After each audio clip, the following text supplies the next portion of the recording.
Welcome back, everybody. This is Latin's Fight Picks. Today we will go over the fight card for UFC Vegas 101, Dern versus Ribas 2.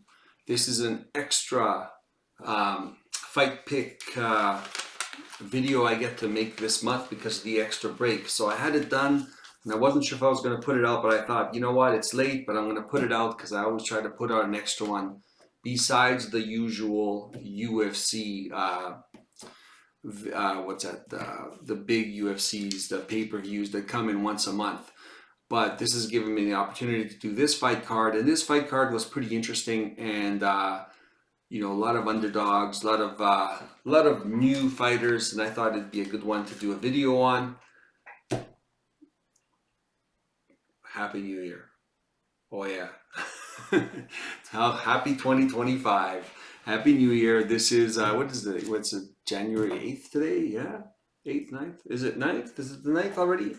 Oh man, we're already 9 days into 2025. I'm losing track of time.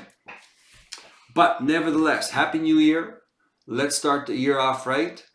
It's going to be a high-flying card, and I think I've picked quite a few underdogs in this one. Quite a few big underdogs that I thought that have a chance of winning.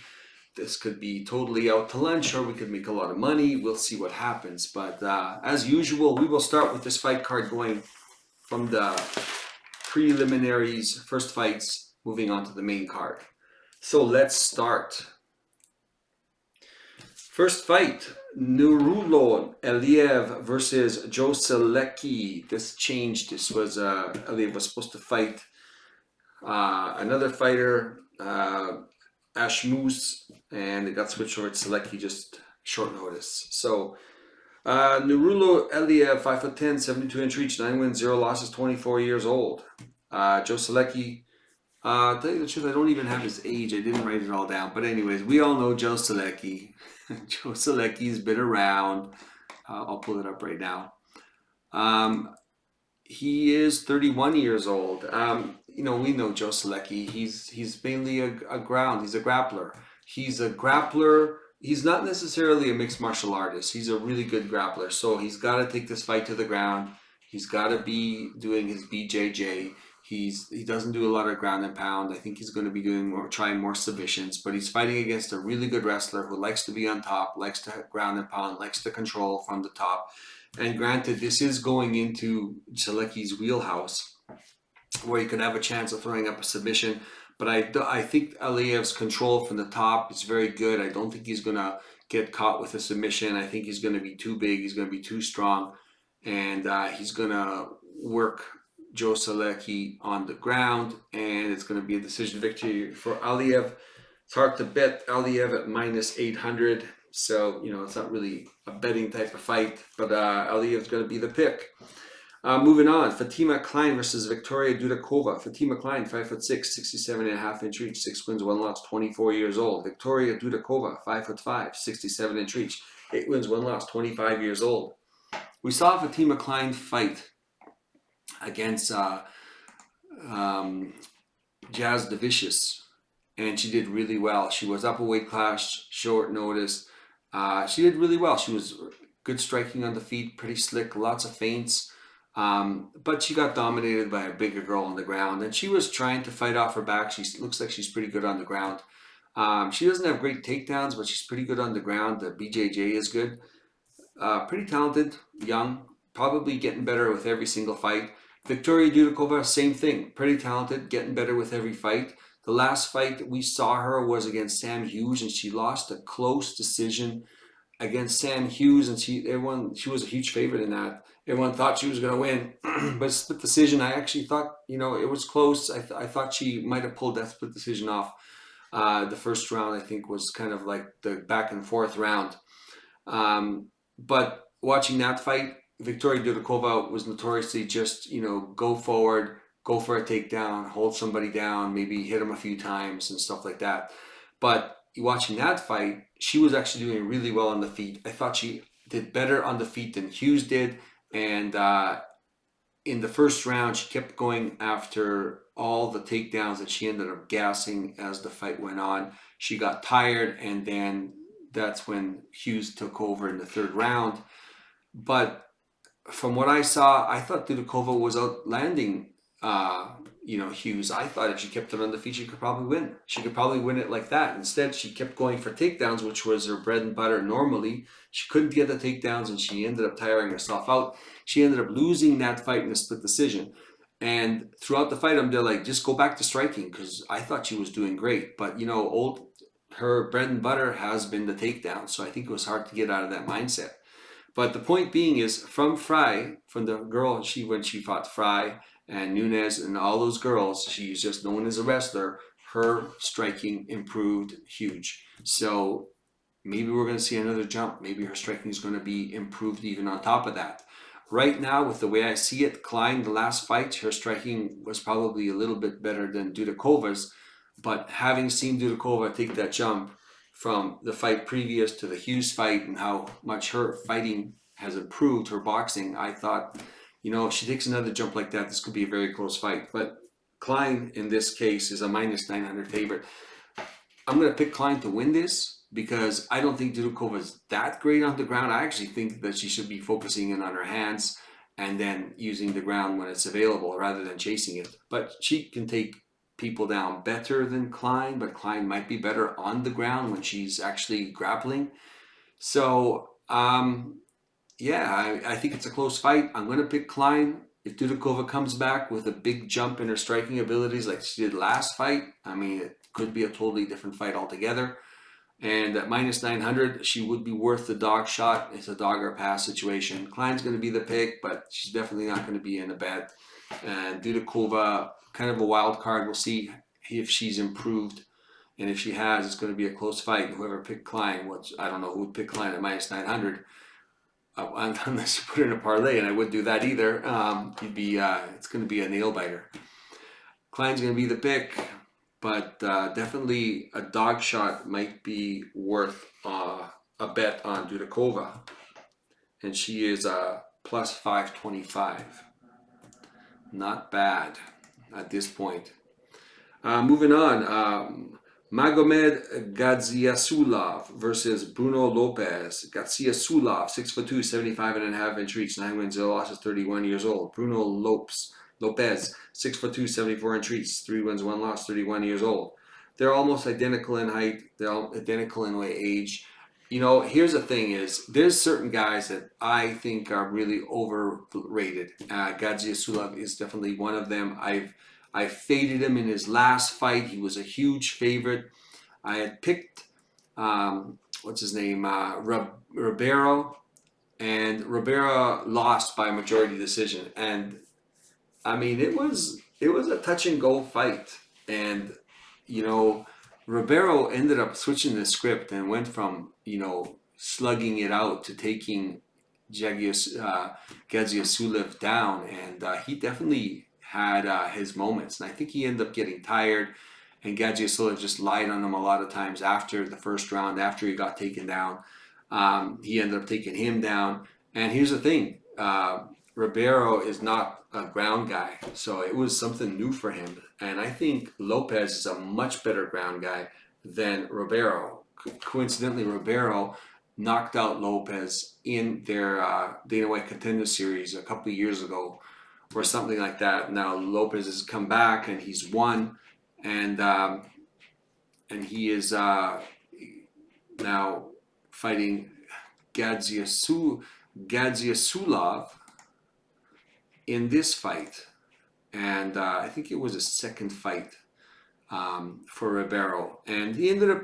Everybody counted him out, and I faded Gaziasulov. I'm going to fade this guy all the way home. So maybe don't follow me on this one, but I just don't think he's that good. I think that Lopez has a path to victory. Gaziasulov is going to be a little quicker with his striking. He's a little more technical in his striking, but Lopez does have power. He throws looping punches. He's a little slow for my liking, but he's well-rounded. He's good in MMA. I think if he does what Ribeiro did, goes after Gaziasulov and tries to take him down, I think his BJJ is better than Gaziasulov's. I think it's better than Ribeiro's, who took Gaziasulov down. I think his path to victory, which I don't think he's going to take, but his path to victory would be taking Gaziasulov down. instead of waiting for Gaziasulov to get off on a couple of, jabs and strikes and maybe take him down. I think if he went on the offensive, throw some big bombs, possibly catch Gaziasulov or go right into a takedown. I think there's a path to victory here. I'm looking at the odds, and I want to fade Gaziasulov. So in this fight, I'm going to pick Bruno Lopez, and that's not a popular pick. He's a decent sized underdog. He's plus 200. It's one of my underdog plays. Yeah, I'm gonna go with Lopez on this one. It's gonna be fun to watch cheering for him, and easy to cheer against Gaziasulov. I just think he's overrated. Moving on, Ernesta. Man, I'm gonna murder this name. Kasketi. Man, I don't know. Where's she from? She's from one of those northern countries north of Russia. Is it Estonia or something like that? Keoskate. Okay, I got it. Ernesta Keoskate versus Nicole Cagliari. Ernesta Keoskate, 5'9", 71-inch reach, 5 wins, 1 loss, 1 draw, 26 years old. Nicole Cagliari, 5'3", 62-inch reach, 8 wins, 2 losses, 28 years old. Ernesta didn't impress me when I first saw her fight, but then when she fought in the Contender Series, she threw like 200 punches and against somebody who was striking back at her. What was her name? She's actually a pretty good fighter. Really fun to watch. She ended up winning that fight just by out-voluming the other girl, but it was entertaining. It was Judas. It was split decision. Anyway, she came back and she fought Barbosa. She fought her, and it was like Barbosa's a ground girl. And I was surprised at how improved Kariuskate's defense was. Like, she wasn't supposed to be really good on the ground. She wasn't good at but her defense really improved huge. And I could just imagine at 5'9", everybody wants to take this girl down. She made a huge improvement from Judas to Barbosa. I'm thinking those improvements are going to keep coming because she's only 26 years old. And Cagliari, she's a decent striker, but she's good on the ground. I think she's pretty well rounded. And I think that she's just going to be too small in this. She's going to have a 9-inch, disadvantage in reach, 6-inch disadvantage in height. I mean, that pretty much narrows it down that she's got to grapple her. Most of her takedowns are trip takedowns and stuff like that, not necessarily wrestling takedowns. I think that Cagliari is pretty good. I just think that at this difference in height and reach, that it's going to have a hard time overcoming it against Ernesta, right? At 5'3", this is about the height you should be down to, the weight class below, which at strawweight. So I'm going to go with Ernesta. She is a decent size favorite. And I hate to go with such a minus 260. I don't think she deserves to be a minus 260. Women's MMA is generally close. This low-level girls are generally close. Nicole Cagliari does have a path to victory. But I'm expecting Kariuskate's defense to improve. And I just think that she can throw a lot of volume. She doesn't get tired. And she's going to win the decision here. Moving on. Preston Parsons versus Jacoby Smith. It was Andreas Gustafsson, but he backed out, and that would have been a really interesting fight. But Jacoby Smith now, it's an interesting fight as well, I guess, because looking at this, they almost fight the same fight. I mean, they're like the same fighter. Jacoby Smith likes the pressure. Preston Parsons, his nickname is Pressure Parsons. Same way, they go in swinging big, and they're wrestlers. And they want to take down their opponent, and lie on top of them and ground and pound them. And I gotta admit, Jacoby Smith's ground and pound looks really fierce. I think Preston Parsons has decent ground and pound, but it's not nearly as fierce as Jacoby Smith's. But having said that, Jacoby Smith has fought nobody good. So he has got a lot of KOs, and he's destroying guys, but these guys are not UFC level guys. A lot of cans. And the last guy he fought was a Canadian guy on the Dana White Contender Series. And what? I'm just looking at the stats here. Jacoby Smith is 6'2". What? He's that big? You know, I had him here at 5'10". And why do they have him here at 6'2"? He didn't look 6'2". Interesting. I don't know why. I mean, they got him here at 6'2". It doesn't. He didn't look 6'2". He fought a Canadian guy, Savoy, who's 5'11", and they looked about the same size. I don't know. It sounds like there's a mistake. I had another stat where Jacoby Smith is 5'10", and he looks more 5'10", 5'11". He does not look 6'2". But anyways, he fought Christian Savoy, and overall he dominated that fight when he took him to the ground and started beating the hell out of him with his elbows. A lot of illegal strikes in the back of the head, so much so that he actually split the back of his head open with those elbows. So questionable on that one. But when they were on the ground, Savoy held his own. As a matter of fact, I think he was winning the striking exchanges, which just goes to show that Savoy, who's probably barely UFC level, he's not in the UFC. If he had won that fight, he would have been. Is not a great striker, held his own, or did better than Jacoby Smith. So he is powerful, but Jacoby Smith has been fighting a bunch of cans, and those are the guys he's been KOing. Preston Parsons is better than those guys. I think Preston Parsons is at least as good as Jacoby Smith on the feet. And I think the last guy he fought, he looked really bad at, and it was Oban. And I think Oban is highly underrated, even though people were like, "Oh, he's not that good." He's pretty good, and he just destroyed Habib, who was pretty good. So yeah, and he lost against Oban Elliott, and I don't think that was a bad loss. Oban Elliott, he's improving too. He's young. He's getting to be a really good striker, and good wrestler. And I mean, Parsons didn't look good against him, but you know, he looked good against Emmelsberger. He looked good against Giles, you know, and those guys are decent fighters. Now, Jacoby Smith, granted, he's this young, hot prospect, but I don't think he's fought anybody good. He's a huge favorite. I'm going to go with the underdog. I think that it's going to be his first UFC fight. He's going to have the UFC jitters. He's going to go in there. I saw him gassing a little in his Fight Nick Contender Series. I know it was last minute fight, but I saw him slow down in the second round. Now, and that was with him beating on a guy. Now, just imagine he's, you know, that immovable object is meeting a brick wall, and then see how tired he gets in the second round. Parsons has been there. Smith has not. So it's a long shot, but I am going to pick Pressure Parsons to upset the debut in the UFC for Jacoby Smith in a decision victory, possibly split decision. I'm moving on. Thiago Moises versus Trey Ogden. Thiago Moises, 5'9", 78.5-inch reach, 18 wins, 8 losses, 29 years old. Trey Ogden, 5'11", 72-inch reach, 18 wins, 6 losses, 35 years old. Trey Ogden is a very cerebral fighter. He's a coach. He knows how to win.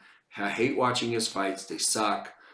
You know, they're boring, but he knows he's going to get you on the ground. He's very top heavy, going to put a lot of pressure on you so you don't move, and he's just going to hold you there till he wins. So I'm not cheering for the guy, and you know, but I think, you know, he has improved his game, or he's really focused in on what he's good at, because I've seen him do terrible. At Behel Mendes, he didn't do that great. I saw him just get pieced up on the feet. Zellhuber had a really bad day. Jordan Levitt ended up winning a split decision. You know, yeah, granted, he's improved since that, but he fought Mota, who's primarily, you know, a striker. But he dominated him by taking him down, and, you know, Mota's not a high-level guy. Holloway, not a high-level guy. He basically took Holloway down and just lied on top of him. Holloway couldn't get back up. Loic Radzhabov ragdolled him here and there, you know, with punches. Did really well, but he would get taken down and he would get controlled. But as the fight went on, Radzhabov was taking over that fight, and it was a close fight. At the third round, Radzhabov clearly won that round and was chasing around Ogden to KO him. Having said that, I don't think Ogden is going to win this fight. I think Moises, I don't think he's a great fighter. I think he's a mid-level, mid-range fighter, and I think he loses to the top guys, and he beats all the guys that are mid and down. And that's what I think Trey Ogden is. I think Moises is going to win this. I don't think he's going to be a top 15. Where is he? Is he ranked? I don't think he's ranked, but he's definitely good enough to beat guys like Trey Ogden and below. I'm just looking if he's actually got a number beside his name. I think Trey Ogden, he's a smart fighter, but I think this is the guy Moises beats. So this is about the ceiling where Trey Ogden's going to be. So Moises is going to be the pick. He is the favorite. Minus 180. It's okay. It's a little too much of a favorite, but nevertheless, I think that Moises should win this fight. He's got good leg kicks too. We'll see. I mean, Ogden is a ground guy, and so is Moises, and this is where the rubber meets the road. And I think when he fought Holloway, who's really good on the ground, I don't think Holloway is the level of Moises, and Loic is not the level of BJJ as Moises, and Loic did pretty good against Ogden. Moving on, Moises is going to be the pick. Moving on, Marco Tulio versus Ihor Potieria. Marco Tulio, 6 feet tall, 74.5-inch reach, 12 wins, 1 loss, 30 years old. Ihor, 6'3", 75-inch reach, 20 wins, 7 losses, 28 years old. Marco Tulio, I saw him. He looked good, looked dangerous, a lot of spinning kicks, looked dangerous. Supposedly decent on the ground, not sure yet. Fought nothing but cans in the lower levels, so he's got a sparkling, shiny record. But what does it really mean? And we don't know. And everybody says he's, the next big thing or whatever they're saying. He's 30 years old. Ihor's 28. He's going to be a little shorter, but the same reach. That he does have takedowns. He likes to strike. Ihor likes to strike. Ihor has a good gas tank. Ihor can take a punch, and Ihor's going to go for it. So this is going to be Ihor can't take him out. I think he's going to lose the decision to Tulio. I think Tulio is going to be the cleaner striker, but Ihor, he's not a bad striker, and he moved down in weight from light heavy to middleweight. So he's taking this a little seriously, and I think he's improving. I don't know if he's working on it, but I think there is huge improvements, and he's very young, and I think he's going to get better every time we see him if he's working on it. I got to admit, though, I have not been following his Instagram or anything, so I don't know where he's training or what he's doing. I'm just guessing that he is going to be improving at 28 years old, right? So, like I said, he made the weight cut. He looks like he's got some dedication to it. But who did Tulio beat? Duclos, who didn't beat anybody anyways. And as far as I see, I don't think he had a good record. And again, he fought cans to get to Dana White Contender Series. And there was moments where Duclos was doing well in the striking against Tulio. So take it from there. I think these odds are way off. And this is a situation where Tulio probably should be the favorite, but should he be a minus 600 favorite? I think that's crazy. And this is a dog or pass situation for me. And I'm going to go with Ihor. Ihor in his last fight, I mean, he almost had a huge upset. And I had a bet on him too by KO. And he almost knocked out the other prospect. What's his name? Bellato. That was the fight. What a crazy fight. I mean, I'm a fan of Potieria and the way he fights. But if Bellato wasn't so tough, I mean, his nickname is the Tractor for a reason. If he wasn't so tough, it would have been a huge payout on that day. But, since that fight, he fought a guy who's not UFC level. He won him easily. Michel Pereira, which he got lost by sub. I mean, this guy's, top 10. He lost against Almeida, who is a really good striker and really dangerous striker. Kopylov couldn't even strike at him. Kopylov had to take him down because Cesar Almeida is such a good striker. So, having Potieria lose against him is not a surprise, but he didn't get knocked out. So this fight should go the distance. How can I say it? I think Potieria needs to KO Tulio And I think Tulio, if he wins against Patera, will go the distance. So I'm going to pick Patera by KO. You know, well, I'll pick Patera to win. But if I had to pick or guess a way he could win or would most likely win is by KO. But there is an opportunity where he hurts Tulio a couple times and he wins by decision, where he hurts him and he doesn't finish him. But nevertheless, it's a huge dog shot. I'm going to go with the dog on this one. I'm going to cheer for him. I'm really going to enjoy watching these fights this Saturday. So moving on. Jose Johnson, 6 feet tall, versus Felipe Bunes. Jose Johnson, 6 feet tall, 71.5-inch reach, 16 wins, 9 losses, 29 years old. Felipe Bunes, 5'7", 69-inch reach, 13 wins, 7 losses, 35 years old. Bunes is a well-rounded guy. And I bet on him against Van. Did I bet on him? I on one bet I had him to win, and then he hurt Van, and I thought, oh man, this was going to work out great. But Van eventually took over the fight, and Bunes in the second round looked like half the guy he did in the first round. He looked tired, he looked gassed, and this is, I guess, typical Van fight. He started turning it up. And then he cooked them at that point, right? And he ended up grounding, pounding Bunes. Bunes is pretty good on the ground, and when he took Van down, he was able to control him. I think Bunes is going to have his hands full with Jose Johnson. Jose Johnson's got a phenomenal gas tank. He seems like his weight cuts are working out for him. He's fought against really good grapplers, so I don't think he's going to get submitted. I think he's really improved his ground game. Felipe Bunes, I think, could take him to the ground. I don't think he's going to be able to submit him. I think Johnson can get back up and have good defense. I think when they're on the feet, Johnson's going to be really dangerous. Bunes has never fought anyone this much taller than him. It's going to be a huge advantage. And I think with the gas tank of Bunes, having seen what happened to him last time, I think he's going to lose this fight.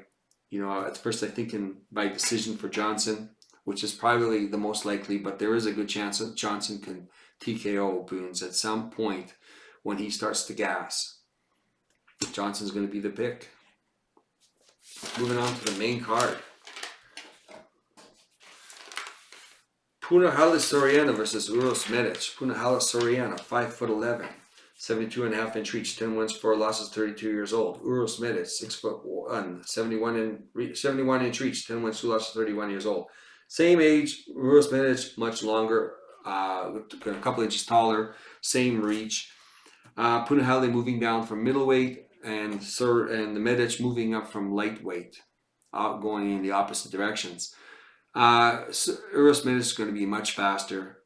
If he wants to keep this fight at range, he's going to be able to pick Punahele apart. The only path to victory Punahele will take Uros Medic down, and a good wrestler is able to take Uros Medic down. I don't think Punahele is that good wrestler, and I think Uros Medic will keep trying to get back on his feet, and I think he's continually working on wrestling defense and getting back up. And I think the last time Punahele fought a guy that really was on his way out of the UFC, and he looked really dominating, and I just don't think that's a fair representation of where he's at right now. So I think Medic is going to be able to piece him up on the feet. Soriano's really tough. He might be able to survive and go to a decision, but Medic has been known to KO a lot of guys in the third round. Could happen again. He's pretty dangerous. Moving on to, where's Soriano? Who did he fight last? I'm going to check that out. What's that guy's name? He was in the UFC. He looked, Baeza. He looked really good, and then he disappeared for a while. I think he had some health issues, and he came back and he looked absolutely terrible. So Soriano did dominate him on the ground, but the guy was comfortable being on his back. I don't think that Medic is going to be doing that. So Medic is going to be the pick, possibly by KO. Christian Rodriguez versus Austin Bashi. Christian Rodriguez, 5'7", 71.5-inch reach, 11 wins, 2 losses, 0 draws. Austin Bashi, 5'6", 70-inch reach, 13 wins, 0 losses, 0 draws, 23 years old. I'm a Christian Rodriguez fan, so straight up, I'm picking him to win. So, I saw the fight for Dana White Contender Series for Austin Bashi, and he did look good, but look at the level of competition that he is fighting. He is a great wrestler. He's pretty well rounded, but I mean, look at the level of competition. So I don't know, like, he's undefeated. He was the champion in a lower league, and you got Christian Rodriguez. And everyone thinks Christian Rodriguez is the gatekeeper. Christian Rodriguez is 27 years old. He's getting better, continually better. And the last fight he had, I couldn't believe how good his striking looked. I couldn't believe it. Like, he was fighting against a much longer, much more dangerous striker, and he had improved his striking to the point where he was winning the striking exchanges. He didn't have to go on the ground with him. He was dominating against Erosa. He was dominating the striking exchanges, and he was going on the ground and dominating him on the ground. But Erosa has got unbelievable chokes. He went to the University of Chokes, and not only did he have the great chokes, but he's so long. He trapped Rodriguez in his guard with his super long legs, where he couldn't jump to the side. He just trapped him with his legs. I can't remember, but I almost like figure four'd him on the ground, and there was no way for him. He couldn't even budge to release that pressure. It was an unbelievably good choke. But that's what it takes to submit Christian Rodriguez. Bashi is not that guy. He is not going to be able to submit him. He's going to keep taking him down, just like Bulgarian did, and Rodriguez is going to ride it out and ride it out.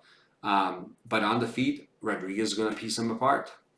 Rodriguez is a good striker. I think he's very underrated, and he's got great takedown defense. He's good BJJ. He's hard to submit. I mean, Bashi's going to have to just continually to take him down over and over again and not do anything on the ground and just win by sheer takedown numbers alone. That's it. But I'm not going to cheer for that guy. I'm going to cheer for Rodriguez. He's been the gatekeeper as far as these undefeated prospects go. I'm going to have fun cheering for him. I'm a huge fan, so I'm going to pick him for the upset.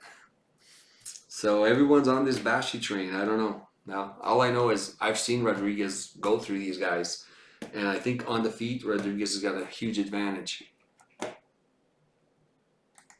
Moving on. Chris Curtis versus Roman Kapilov. Chris Curtis, 5'10", 75.5-inch reach, 31 wins, 11 losses, 37 years old. Roman Kapilov, 6 feet tall, 75-inch reach, 13 wins, 3 losses, 33 years old. I went back and forth huge on this one. I like Chris Curtis. I think he's a phenomenal boxer. He's very durable. He's 37, but he's not showing that he's getting older. But at some point, I guess he's going to show it. He's a great counter puncher. Everyone tries to take this guy down and wrestle this guy, and he's got pretty good takedown defense, but, he has been taken down, but only by the top guys, right? Roman Kapilov, 6 feet tall, 75-inch reach. He's good. He's long. He's a dynamic striker. He's been working on his ground game. A lot of guys try to take him down. He suffers. This is going to be a great stand-up battle. I don't think these guys... Roman Kapilov might be able to take him down. I don't think so. I don't think Roman Kapilov's that good at takedowns. I think Chris Curtis has great takedown defense. Roman Kapilov, the more I thought about it, I mean, he can get caught by a counter. Curtis does roll with the punches. He does counter back really, really well. Kapilov has been hit before, has been stung. He's got a good chin. I don't think he's got a phenomenal chin. But he's tough. He's durable, but I don't know if his chin is made of iron, kind of thing. But Chris Curtis, he does have an iron chin, and this guy can strike, and he's a good striker. But the difference is this. Roman Kapilov has great kicks, and he's got kick style levels. He's got kick to the feet, he's got kicks to the body, he's got kicks to the head, and Chris Curtis stands there and waits to counterpunch. And I think if Kapilov can stay outside and not get tired in the second half of the second round and the third round and keep his distance, he doesn't have to strike punches with Curtis. He could just outkick him and outland him. And those are the kind of strikes that are going to sit well with the judges, and he's going to win a decision, because I don't think he's going to KO Curtis. Curtis might have a chance of KO Kapilov, but Kapilov just needs to be smart and not move into boxing range and sit there and try to have a boxing match with Curtis, who is a good boxer. He's got to stay from range, jab him from range, move away, kick from range, move away. And the kicks are going to be much more impactful than the punches anyways. They're going to look good for the judges. The more I thought about it, the more confident I am that I think Roman Kapilov is going to win this decision for sure. And, well, not for sure, but, high degree of probability that he can do that with a fighting from distance game plan, because you got that Philly shell from Curtis. I mean, that's great against boxing, but if the guy's kicking you, you're in trouble. And the guy who really exposed that was much bigger than Kapilov was, what's his name? What's that other French-Russian guy name? No, not him. What's his name? It's an easy name too. It's not like a really hard name. Imavov, yeah. And he was kicking him from range, and the front kick right to the stomach. And he is 6'3" though. He's got a huge range, but those kicks are really hurting Curtis. So I think just from range, it's going to be a decent fight. I don't think Kapilov is going to dominate him, but I think striking him from range with kicks is his path to victory. It's going to be the pick. Cesar Almeida versus Abdul Razak Al Hassan. Cesar Almeida fought Roman Kapilov. Cesar Almeida, 6'1", 74-inch reach, 6 wins, 1 loss, 36 years old. Abdul Razak Al Hassan, 5'10", 73-inch reach, 12 wins, 6 losses, 39 years old. Al Hassan is 39 years old. He's tough. We know he's durable, but he's 39 years old. He's going to be much slower than Cesar. He's got this big puncher's chance, but I think Cesar is going to see it coming. He's too quick. His defense is too good. He's not going to get KO'd. The only path to victory for Hassan is to take him down, to wrestle him to the ground. And I think he can do that, but I think Cesar Almeida has the ability to get back up. I don't think Hassan is going to be able to hold him down. And I think every time they get on the feet, Cesar Almeida will be scoring. He'll be at distance. He's going to be taller. He's going to be longer. He's going to be faster. He's going to be younger. I can't see Almeida losing this, apart from Al Hassan being better on the ground than I've seen, been better to take him down and to hold him down and have Almeida have worse defense than I've seen. So I'm going to go with Almeida on this one. I think he's going to be a far better striker. Hassan has to take him to the ground. I think Almeida will be able to stuff a lot of those takedowns and win this decision. I think Al Hassan is going to be hard to take out of there. I mean, there is a chance that Almeida can KO him. He's getting to be 39. Things happened. So not 100% sure if I want to pick decision or KO, but Almeida will be the pick. Moving on, Santiago Ponzinibbio versus Carlston Harris. Santiago Ponzinibbio, 6 feet tall, 73-inch reach, 30 wins, 8 losses, 38 years old. Carlston Harris, 6 feet tall, 76-inch reach, 19 wins, 6 losses, 37 years old. Same size. Harris got these weird, freakishly long arms. Great for choking. He's a decent striker, but he's the kind of guy that will surprise you with certain punches and possibly KO you and be losing the fight and then find this crazy submission, because he's just that good. But as far as time in the ring and winning points and winning minutes, Ponzinibbio is going to be winning these minutes. And I think Harrison's path to victory is some kind of weird KO and weird submission. And Ponzinibbio is showing, his years. His chin doesn't seem as good, even though it's still okay. I don't know if Harris's chin is that much better. He did get KO'd last time, but it was against a really powerful puncher. So it's going to be a close fight. It's going to be one of those split decisions. I think those are the fights Ponzinibbio usually wins. He has fought the better competition. He has lost against the mid-level range competition as of late. So, but he has definitely lost close decisions against high-level competition, 2-3 years ago when he was, in his prime, so to speak. But now he's coming at the end of his prime. Carlson Harris is not a spring chicken either. Even though he looks younger, he might not have taken as much damage. I think Ponzinibbio is going to be able to outstrike him at range and win a close split decision type of fight that Ponzinibbio wins.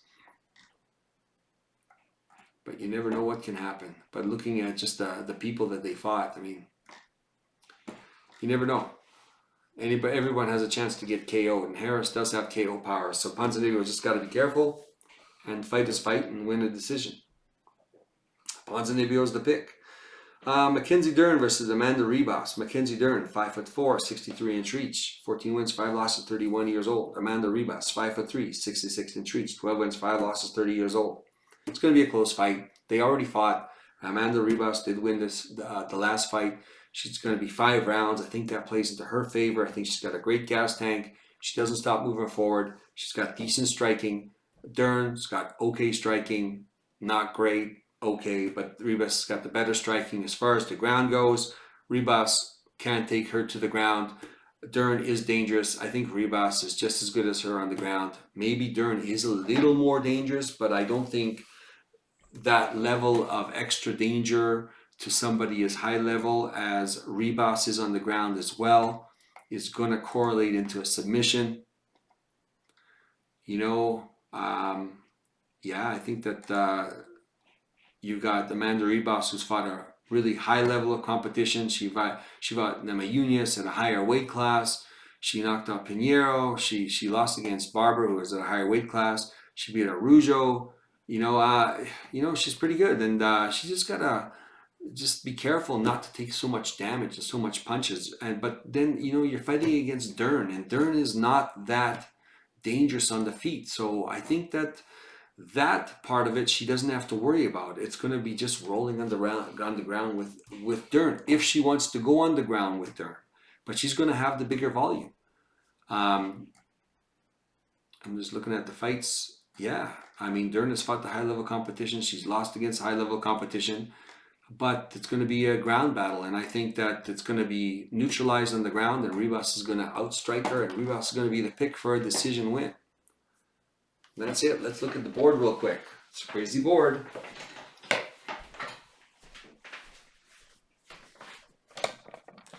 Look at all those big numbers. Once again, not financial advice. Bet only what you're willing to lose. This is MMA. Anything can happen in a fist fight. So moving on for what will be the most to least confident. Even though I've got this at most confident, this is a really up and down fight. I got it here because it's at a -900. I didn't know where to put it. But Klein's going to be the pick by decision over Dudakova. Fight goes the distance. Could be something we could look at. If you want to bet on the fight. Dudakova, if she comes in with improved boxing, it could be a very interesting fight where it's going to be very close. Could be a dog shot bet. Fight goes distance is a good bet. Aliev, again, decision, probably victory against Selecki. Selecki's not going to get finished. I think he's just going to get beat on for 3 rounds. Fight to go the distance could be a good bet. I mean, Aliev at -800, it's not worth it. Unless you go Aliev by decision. Almeida, I've got, I got a bet back and forth. He could win the decision. Hassan is tough, but he is 39. You could go for the KO prop, if it stays on the ground and off the fence. And again, if Hassan can just hold him on the fence, he still could lose the fight, but he's not going to get KO'd. So that's why my decision, this KO pick is iffy, because if Hassan can just hold him enough not to get KO'd, Almeida will be able to win the fight through damage, but not win the fight by KO. So fight doesn't go the distance, could be something you can look at. Very iffy on that one, just because depending on El Hassan, if El Hassan starts to look 39, he's going to get KO'd. If El Hassan does not look 39, he's going to go to a decision victory for Almeida. Medic, I could see him getting a KO victory. That's how he seems to be winning it lately. He's going to be much faster, even though Soriano is tough. Managed by KO, fight doesn't go the distance, could be another way to look at it in case Soriano gets lucky and KO's Medic, right? Fight doesn't go the distance. Fight doesn't go the distance, could be a good bet in case Al Hassan gets a lucky punch. You don't know. Ribas, decision, fight goes the distance. Kapilov, minus 270, decision, fight goes the distance. I don't think he's going to knock out Chris Curtis. Moises, decision. These guys are just rolling around on the ground. No one's getting KO'd. Fight goes the distance is a good bet if you're not sure who's going to win. Johnson, you know what? At first I went decision, but the more I looked at the last fight from Bunez, I can see, fight doesn't go the distance for sure, and KO possibly for Johnson. So, yeah. Karascate, decision, fight goes the distance. Again, these girls aren't killing themselves. They're not going to knock each other out. They're going to just go to the end. So, yeah, Karascate is going to be the pick. If you're not sure who's going to win, fight goes the distance is a good bet. Ponzinibbio, I'm going with him for decision. That's why I'm betting on fight goes the distance. If you have that play and, Harris doesn't submit or knock Ponzinibbio out and wins, you're still covered. Rodriguez, by decision, simply because he's got to wear Bashi out. And granted, Bashi does have a good gas tank. I still don't think that's the only path to victory. He's going to wear him out by fighting off takedowns. And while he's on the feet, he's going to outstrike Bashi. Fight goes the distance. Would be another bet if you're not sure. Lopez, decision. I think he's going to be able to take Gadzia Sulov down. I think he's going to be able to decently compete with him on the feet. And I think the fight goes the distance regardless. Nobody's going to finish anyone in this. So if you're not sure, fight goes the distance. Parsons, I think it's going to be a decision. He's tough. I know Jacoby Smith's tough. I think they're both tough. I don't think either one of them is going to finish each other. Fight goes the distance. Decision. Whether you want to pick Smith or not, you could just bet on fight goes the distance if you're not sure. Potira, his only path to victory. Well, I shouldn't say his only path to victory. He could be, if he knocks him down a couple of times and he goes to the decision, he could still win. But I think KO is the way where it's at. And I think fight doesn't go the distance is a good bet because Potira does get finished quite a bit. And I think in this case, somebody's going to get finished. So fight doesn't go the distance is a better bet if you're not sure about who to bet on. But having said that, at plus 385, I'm going to pick Potira. The KO prop is a much higher than that, but this is just on him winning. Preston Parsons plus 425. That's going to be a dog play again. Lopez plus 200 going to be a dog play. Rodriguez plus 215 going to be a dog play. So these are my 4 dog plays for the board. This one's just if you want to sprinkle on something, I'll do the Kova as a long shot dog play. That's possible, but these are my 4 picks for dogs that I think have a pretty good chance of winning.